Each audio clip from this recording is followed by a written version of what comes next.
Wa anil Mustawrid bin Shaddad, dari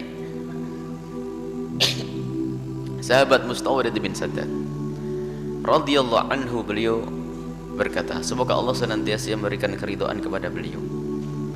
Qala Rasulullah sallallahu alaihi wasallam, bersabdalah Rasulullah sallallahu alaihi wasallam, mad dunya, tidaklah dunia, fil akhirati, kalau dibanding dengan akhirat,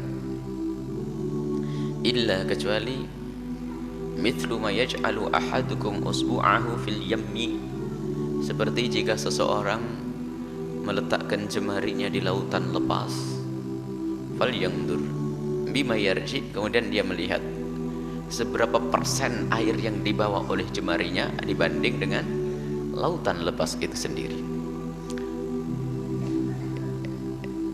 Inilah yang menjadikan kita selama itu merenung.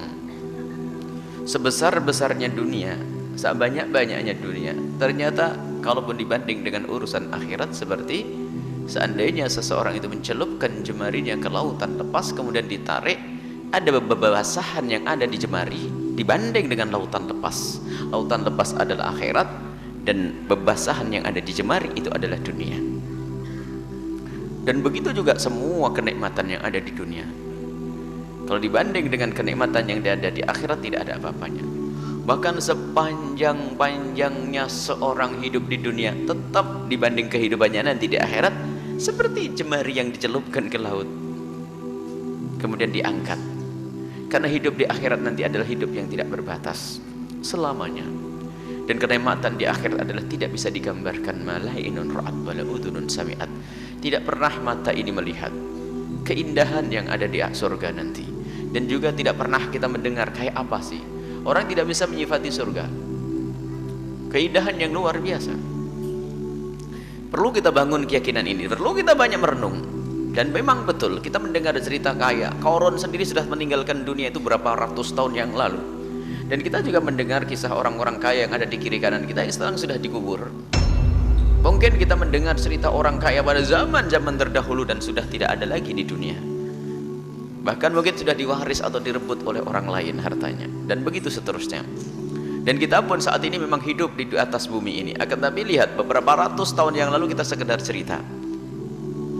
Kekayaan yang kita kumpulkan pun tidak ada.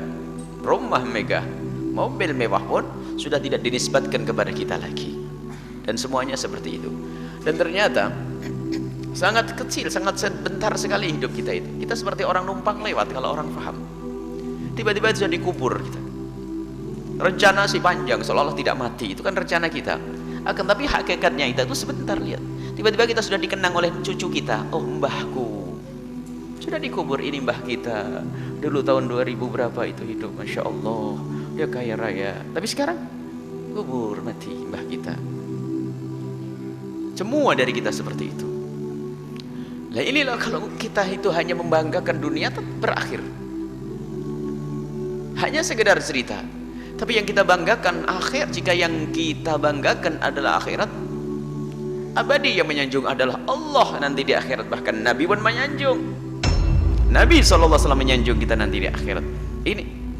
Jadi Nabi selalu mengajak merenung. Seenak-enaknya, sampai kemarin dikatakan bahwasanya kalau kita menemukan orang yang paling kaya di dunia, paling nikmat di dunia, paling mendapatkan karunia di dunia, kemudian dicelup di neraka sebentar nyes begitu, apakah masih bisa kebayang enaknya dunia? Sudah nggak ada bangnya. Hilang dengan gara-gara siksa yang sebentar tadi.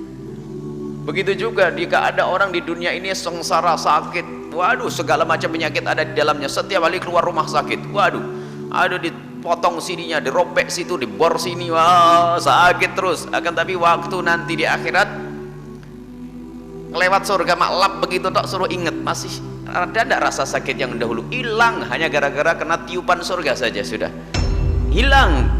Begitu indahnya nanti di surga. Itulah yang dikatakan malainun ra'at, mata tidak pernah melihat. Baik, ini Nabi itu mengajak berenung. Seperti itulah, dan kita harus tahu berapa tahun kita akan di dunia ini, dengan kekayaan kita pun, dengan kemegahan kita, dengan jabatan kita, itu semua adalah sebentar dan akan berlalu. Termasuk makom makom ilmu yang katanya kiai besar dengan jamaahnya, itu juga sementara, sesaat saja. Kalau tidak tulus ya akan sia-sia, hanya digemari orang di dunia, disenangi orang di dunia, dan di akhirat pun juga tidak ada. Sebab ini bukan tujuan, akan tapi tujuannya adalah setiap orang yang belajar dengan seseorang itu adalah semoga menjadi tabungan nanti di akhirat, kan begitu. Harus begitu yang ada di hatinya siapapun yang mengajari orang, bukan hanya urusan besar-besaran jamaah atau gede-gedean pondok pesantren. Pondok pesantren akan hancur bersama gempa, bersama hancurnya bumi ini pun akan hancur. Akan tapi nilai dan makna daripada pembangunan pondok pesantren itulah yang akan dibawa di akhirat nanti. Ayo kita semuanya cerdas dengan ini semuanya.